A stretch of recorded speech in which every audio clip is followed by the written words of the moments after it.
Hi, everyone, and welcome to a new episode. Today, we're here with Andrea Mason. Andrea is the creator and innovator of Press Play, Plan Life According to You. And she's also an international best-selling author on Amazon from a book titled The Champion Mindset. And she's also a podcast host, and her podcast is called Unleashing the Champion Within. And she's also a speaker, and we met at the Latino Travel Fest. And Andrea, thank you so much for being here, and thank you so much for your time. Thank you so much, Lou. It's an honor, privilege, and pleasure to be here. Thank you so much for having me. You're welcome. No, thank you so much for being here. So the topic that we will be discussing today is called Navigating Grief Through Travel. And when I met you at the Latino Travel Fest, that was also the workshop that you were giving. You were talking about grief. So to start the interview, Andrea, can you tell us a bit about your personal experience with grief and how travel helped you in this process? Absolutely, absolutely. Well, while we were at the Latino Travel Fest in travel, I was actually coping with grief. I had just lost my cousin right before I was en route to the event. So coping with grief when travel has been pretty much a consistent thread throughout my life. Let me just rewind for a bit. I actually came to America during the cartel from Colombia, South America. And in that travel, I subconsciously and subliminally, until I got older, realized I was dealing with grief. I was adopted, and my parents had put me up for adoption, for they were unable to care for themselves as well as myself. So this was an underlying thread of navigating through life using travel while coping with grief. Another area that I experienced while navigating travel around the world has been in modes of different areas that I've explored to learn about the cultures. But in doing so, with each event, I was reminded by a loved one that I had lost, a memory or incident that I have missed, or an occurrence of just losing myself of identity. And then navigating through travel has helped me create and evolve and develop my identity. Got it. So, yeah, I remember you mentioning that what happened when we met back in New York, and definitely, I mean, it's be really hard. But so you mentioned that you can lose your identity, and then it can also be a relationship, a memory. So does that mean that grief can take many forms? Absolutely. Absolutely. And I learned this through my industries of social work and psychology studies.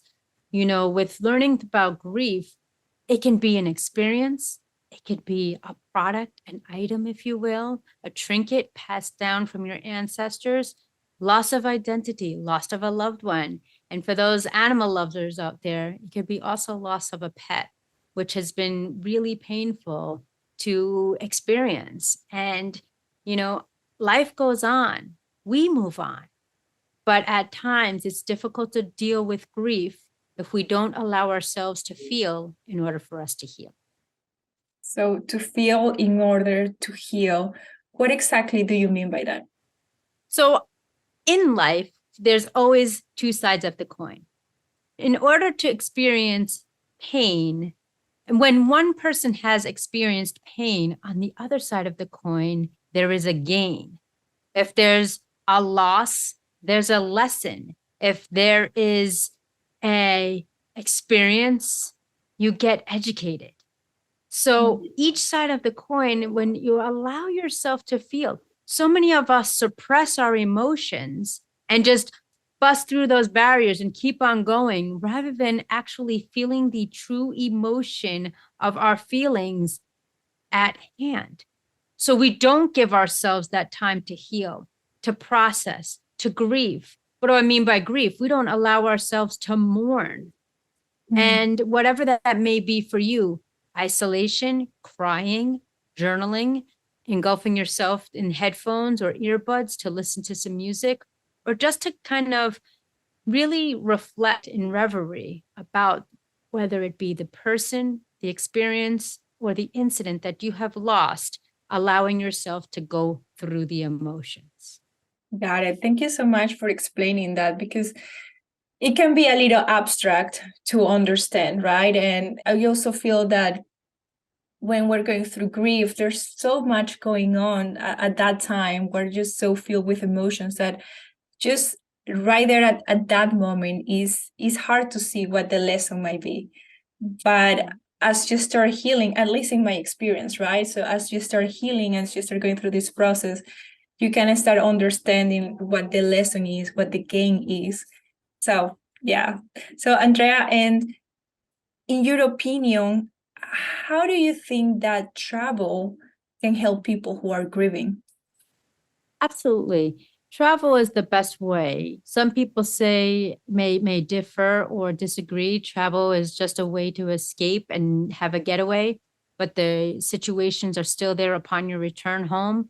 Yes, that is true. However, if you travel, make it a point to travel to some places or destinations that you have spoken, if it's an individual that you have lost, and bring them in spirit and in your soul and share and be brave enough to share out loud, hey, so and put your hand over your heart. This is what it is like.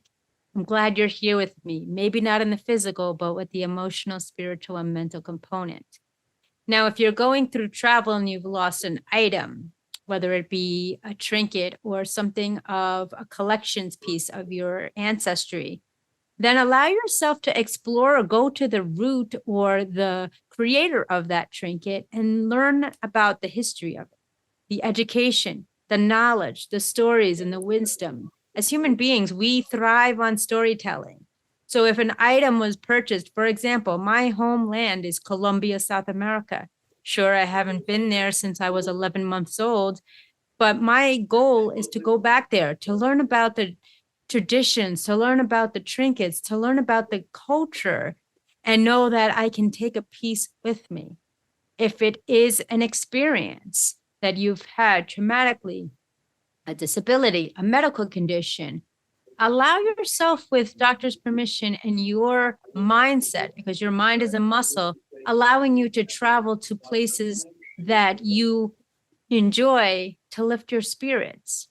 So in those areas, whether it be a lost loved one, a lost item, a lost pet, an experience, or a loss of identity or disability that we possess, don't let those be the barriers.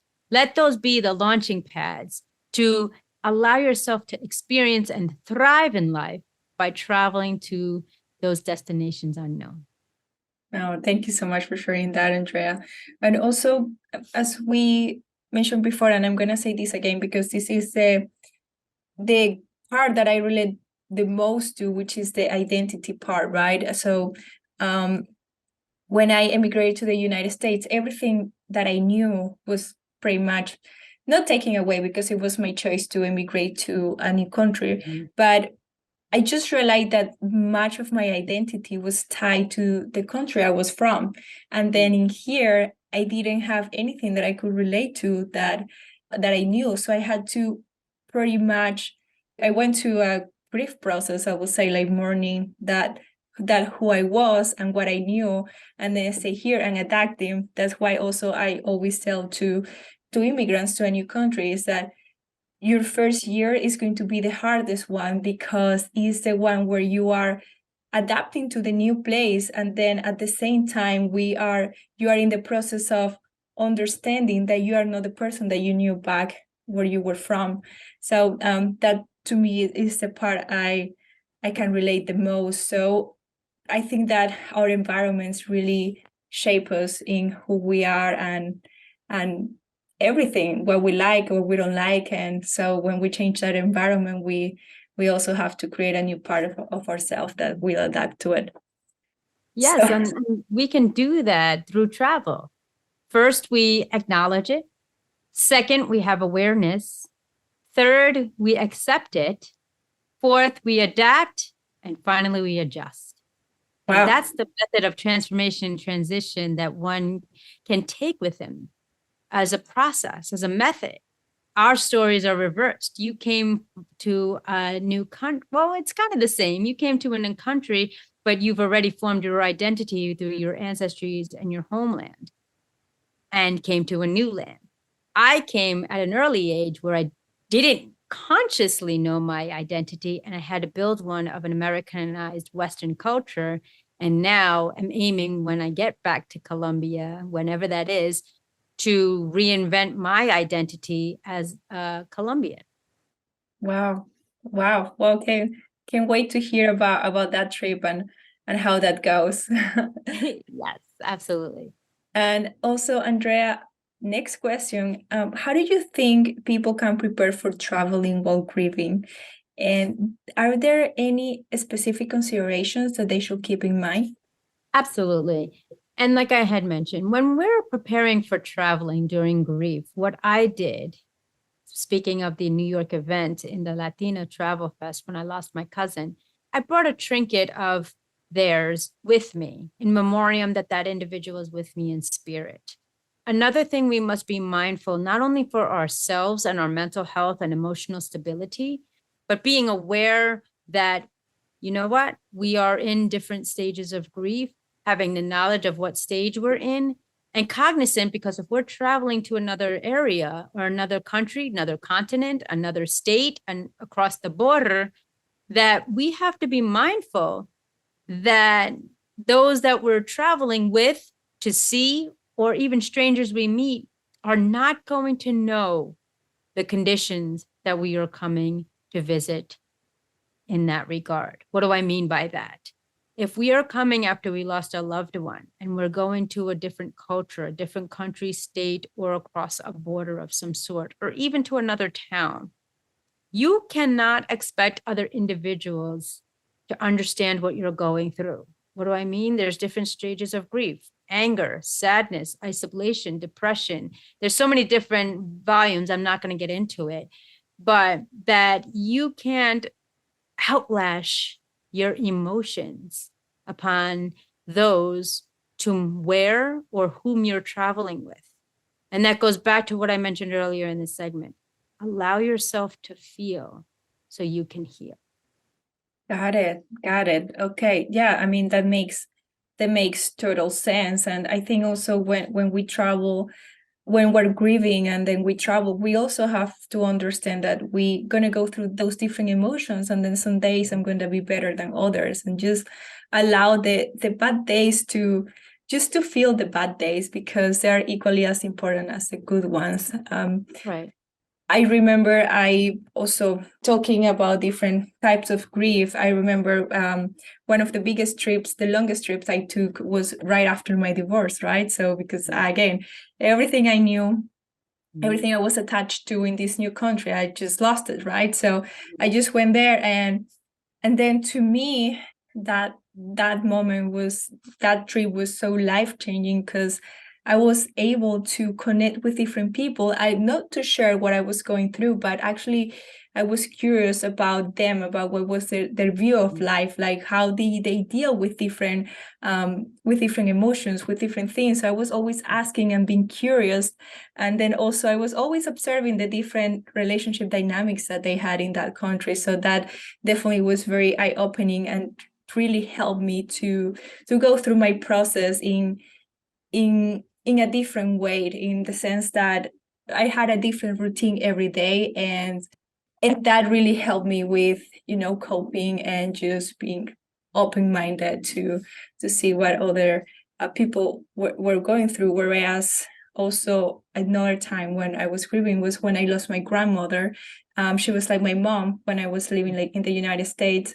But it happened during COVID. So over there was very different, because I had nowhere to go and I couldn't go anywhere because we were right at the beginning during lockdown. So I couldn't travel outwards, but let's say that I had to travel inwards, and I just had to be there with myself at the place I was living at the moment, and just be like, okay, I have to feel the pain right now. I have to to feel the pains, and then later on, I know that even though it wasn't easy, it's never easy to lose a lost one, especially when you are so far away. But at the same time, it's like, okay, I mean, this is also, at least that's what I told myself. This is the cycle of life, and also I gotta be responsible for my choice to to being so far away and to have immigrated to a different country. So this is also. And that's definitely key, a great point that you brought up, because we forget so many times, more often than none, that we are human. And other people are human. We all have emotions. We all have a book of life of different chapters. It's just a matter of which chapter you're in. And are you ready to turn the page or just stay where you are? Yeah. But everybody goes through grief. And I commend you for reaching out to others, to learning, exploring, and observing how they handle grief and other, methods of their culture and relationships and dynamics of life, because that's insight. That was the step of acknowledge, acceptance, awareness, and adjustment and adaptation that you displayed. Acknowledge that you have lost a loved one, acceptance that you're in a different country right now, adaptation that, okay, I'm going to connect with people and learn their processes, adjust that I'm going to, be responsive as opposed to reactive, and then be, apply and how you're going to move forward. And we just have to keep saying to ourselves, ladies and gentlemen, we're human. We're not isolated islands. We're here for a reason, and we're here to connect with one another. We all have emotions. And sometimes if you open up to someone with that vulnerability, it's not a sign of weakness. It's a sign of strength, as my mentor, Dr. Les Brown, says. And to share something, you're opening that gap of transparency, vulnerability, but also the opportunity to gain support where you may not have gotten it if you're not willing to make that choice. Yeah, no, I always said, to me, vulnerability is one of the biggest strengths, because it takes a lot of courage to be vulnerable. Absolutely. For sure. So, Andrea, what are some of the challenges that people may face when traveling while grieving, and how can they overcome them? Sure, great question. One of the challenges that people I see, especially myself, as I am going through grief through travel, would be guilt. Should I really take this trip? I just lost someone. Should I really take this trip? I just lost my job. Should I really take this trip? I really don't have the funds for it. And guilt is just an illusion, just like most of our emotions. It's until we tap into our heart center to really feel I've really realized what we're feeling and what we're expressing. And guilt is just something that we attach an excuse. Like someone says, excuses sound best to those who create them. Take a deeper dive and ask yourself, okay, this is going to be challenging. This is going to be hurtful. I'm moving on with my life. And if I've lost someone, they don't have the privilege to do so. If I've lost my identity, who am I to take a trip if I don't even know where I am or where I'm going? And if it's a financial restraint, are you living or not? One of the greatest things I learned actually this week was, I forgot his name, but there's a Indian motivational speaker. He's very powerful. And he said, think about it. You came here with nothing. And in the end, you're going to leave with nothing. So live your life. It's a verb. Matthew McConaughey says living, L-I-V-I-N, is a verb. It's not a destination. And that's what we must keep into our perspectives. That whatever we put upon ourselves, most likely 9 times out of 10, it's the subliminal reprogrammed chip from the naysayers, the non-believers, the doubters, those misery loves company individuals that are speaking. So take a moment, allow yourself to press pause for a moment and say, where is this coming from? Is this coming from truly within my heart? Am I really guilty? Or is this because I feel bad? Celebrate it. Flip that coin. You know what? I'm grateful to travel because I can share this when we meet again. Got it. Thank you so much. That was very beautiful and powerful. But what about when, let's dive more into the feeling of guilt. What about when the guilt comes from the people around you, saying that, let's say that I just lost loved ones and I decided to go take a trip, but then the people around me are saying things like, how dare you? How are you going to do that? Like, how will you deal with this situation? This has been something I've been working on for the past couple of years now. My mentor, Dr. Les Brown, and this is what actually drew me to studying and becoming his student, was two quotes. Number one, are you going through it or are you growing through it? And number two, someone's opinion of you does not have to become your reality. And so those two grounded statements really alleviates the guilt, because if you're just going through something, you're not growing. Most of the time you're settling. And believe it or not, we are not only are our closest individuals, the naysayers, the non-believers, and the doubters, but most importantly, we are our own worst critics. And so sometimes we create these delusions or statements or fears, if you will, that somebody's judging us. Nobody has a right to judge you, and you have to be mindful and brave enough to state that. And sure, if somebody had passed and you said, you know what, I'm going to go to Hawaii, and somebody says, how dare you? That's for them to process it, and for you to say, because that's what I choose. You don't have to explain yourself to anyone. Because if you realize every time you set expectations of others or put the permission slip in other people's hands and power in other people's hands, you'll never be happy. You'll never be satisfied. And so we must be able to say, guilt, we create it in the end, because we're taking something of someone's judgment, and 9 times out of 10, it's not even what the person says or think. It's our immediate reaction that we feel guilty. I can't tell you how many times people didn't do something because of guilt, only to realize when they approach that individual after they have had the courage and bravery in a civil, respectful manner to approach that someone, person it wasn't even a thought in their mind. So ladies and gentlemen, take this to heart.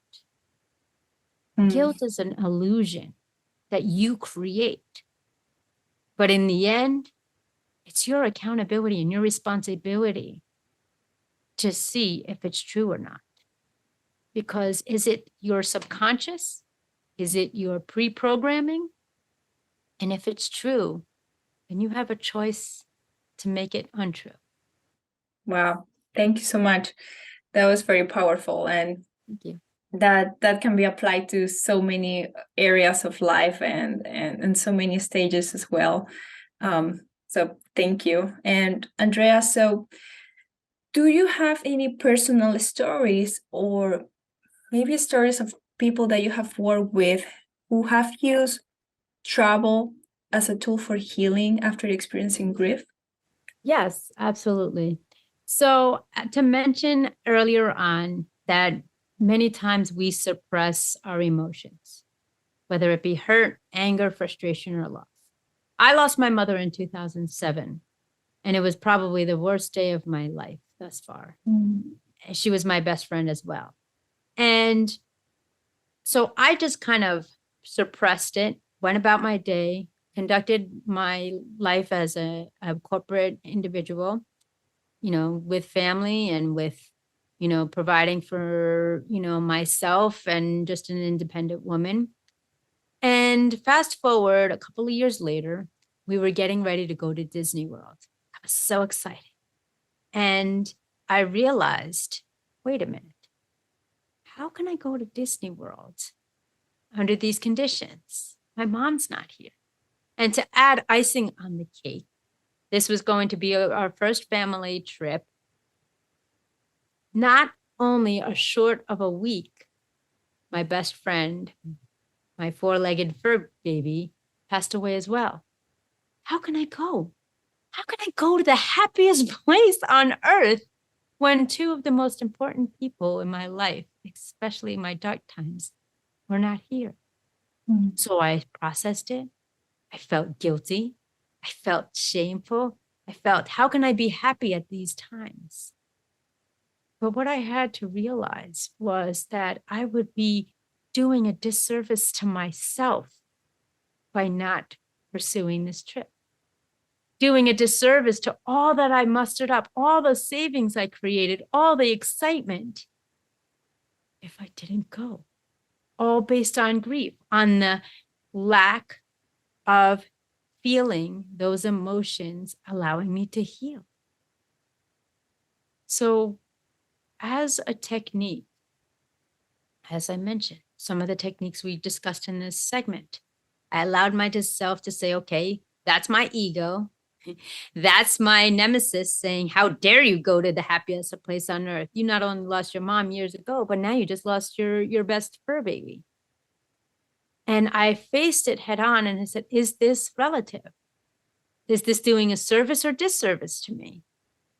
And if I can't bring them with me and they're not physically here, who's to say I can't bring them in my imagination, in my mind, in my spirit?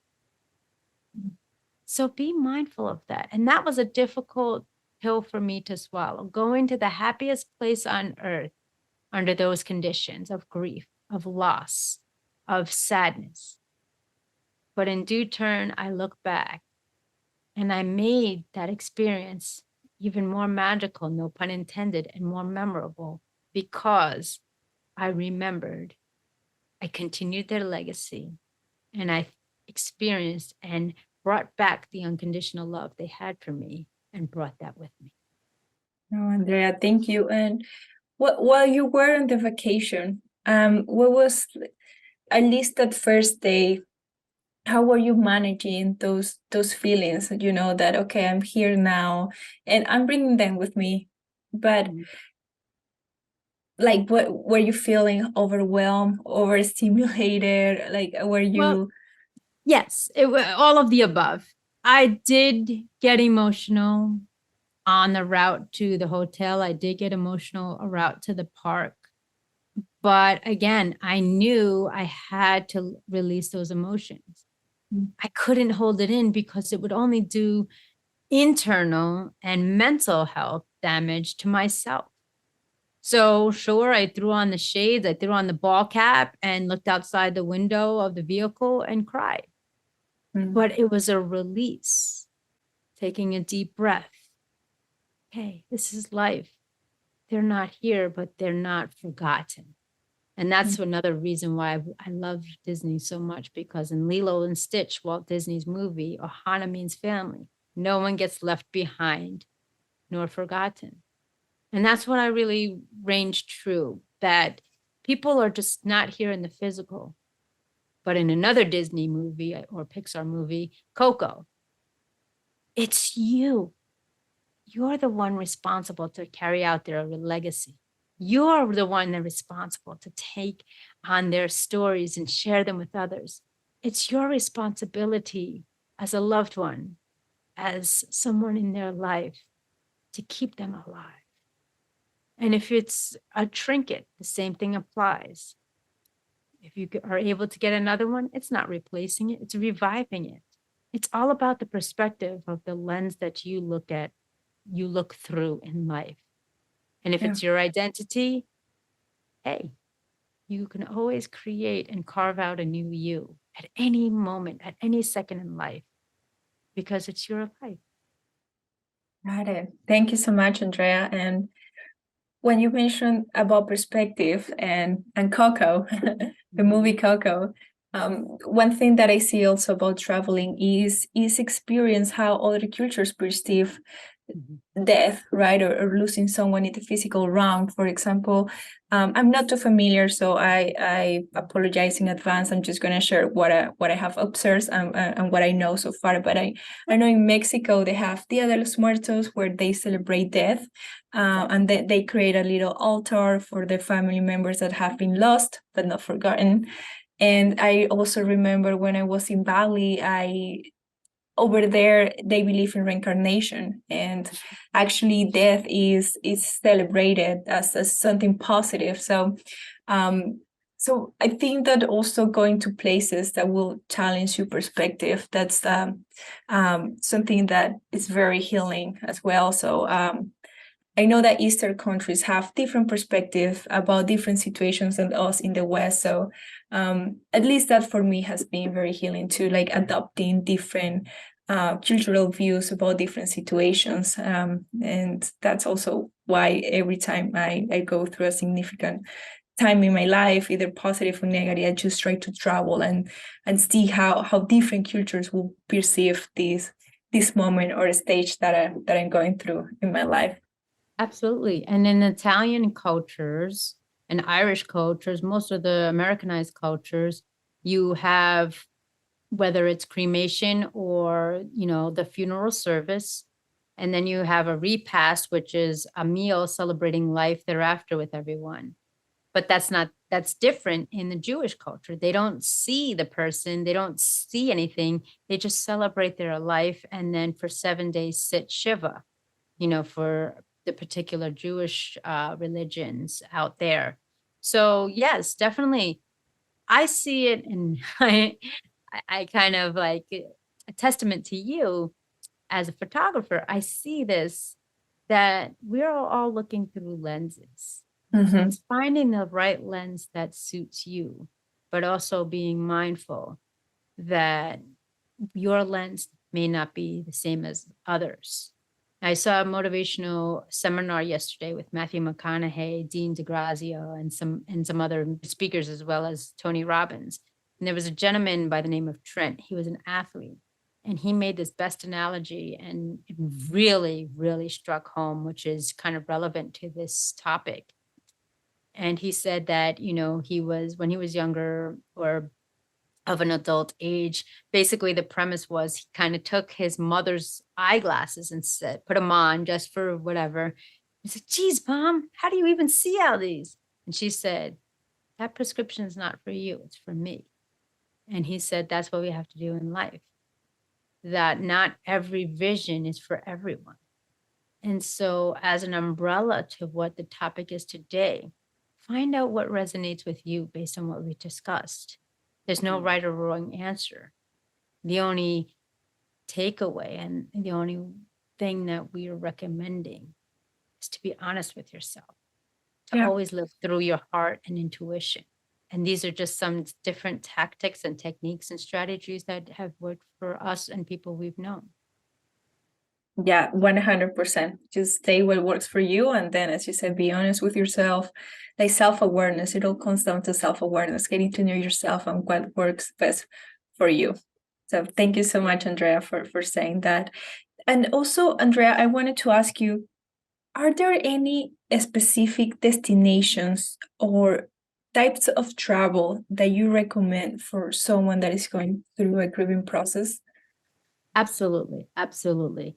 Some of the recommendations or suggestions that I feel are beneficial, at least for the healing process in my own experience. Again, it's really what's tailor made to you. Obviously, if you're fearful of water, you're not going to go to an island. But again, fear is an illusion. It's an opportunity for you to face your fears rather than have your fears chase you.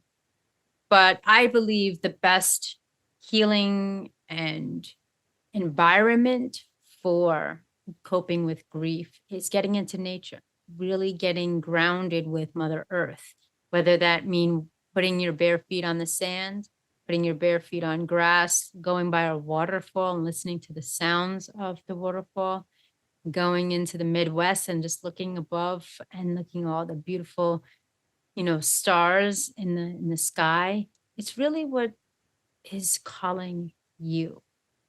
Some of the environments will make a world of difference to you. I know for some individuals, which is not common, is that individuals may go to a busy place, of that of a city, to kind of block out their thoughts and just kind of be in the moment and force them to be mindful and aware of their surroundings. Others might have the opposite effect, where they live in the city and just need serenity and peace and want to go to a tranquil environment, such as an island or tropical rainforest, or even just in the mountains. There's other of us of snow bunnies, who just want to get into the culture. The facilitator of the Latina Travel Fest went to Antarctica and enjoyed it.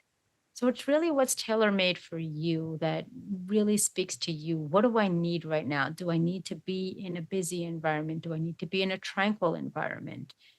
Need to be near water, need to be near sunshine, need to be near snow. Really tap into your intuition on what's going to allow you to be at peace, because that's when you quiet the mind. That's when you allow yourself to grieve, heal, and achieve personal freedom of releasing the emotions you have inside. Got it. Thank you so much, Andrea. And yeah, it all comes down to self-awareness, and your mind will tell you, your body will tell you what you need and where to go at the moment. I don't really know how that works, but I mean, sometimes I feel that just like our body knows better than our brain in most cases. We're Yes, all connected. We're energy beings. Yes, we might look three-dimensional, but really we're just water, electrons, atoms, and light. We're energy. that's true. Energy flows where focus goes. So find out what resonates with you. Find out what you feel comfortable. If you need to scream, go and scream outside, throughout a mountain. If you need to cry, go by water. Really just tap into yourself. Your body won't steer you wrong. That's the power of intuition. That's the power of aligning your mind, body, and soul with balance. Thank you so much, Andrea. And Andrea, so I have one more question for you before I let you go, and that is, what advice will you give to someone who is considering to use travel as a way to heal while experiencing grief? Excellent. Always, always, always, as I say, plan accordingly, plan life according to you. If you are going to travel through the healing process of grief, you want to be mindful of what is happening at the destinations. And I'm talking about everything from climate to celebrations, to peace, to the culture, what is appropriate. If it is a conservative culture that's reserved and quiet, is that something you want to be surrounded by? Or is it a vibrant culture of us Latinos and Latinas where we're partying all the time, dancing and celebrating and eating? Do your research of the destination of your choice so you can align with it accordingly for both weather, nutritional conditions, mental health, spiritual, emotional, and physical conditions. Some may want to be in alignment with one vibration, and others might say, you know what, I'm right now I'm isolated, I'm sad, I'm depressed, I'm fearful, I have no energy. You might want to flip the script and go to a place of vibrance to spark that energy, to boost that motivation, that inspiration, and that vibrant energy. So do your research as you would anytime you travel. What are you seeking? Because those are the voids that you're going to fill and fulfill in your journeys. Wow. Thank you so much, Andrea. Those were great tips. And again, it all comes down to self-awareness, checking in with yourself and do your research. So Andrea, for anyone listening that wants to get in contact with you, where can they find you? Absolutely. I am found on all media platforms, and I'm upgrading. So I do have a Linktree account, AM Press Play. And you can go to my website, www.andreamasons.com, and put in the name of this segment, and I will gift you complimentary connection from getting you from where you are to where you deserve to be by choosing to press play. Plan life according to you. Thank you so much, Andrea. And thank you so much for your time. I mean, you share so many valuable tips and information with us. So again, thank you. Thank you for having me. It's a pleasure.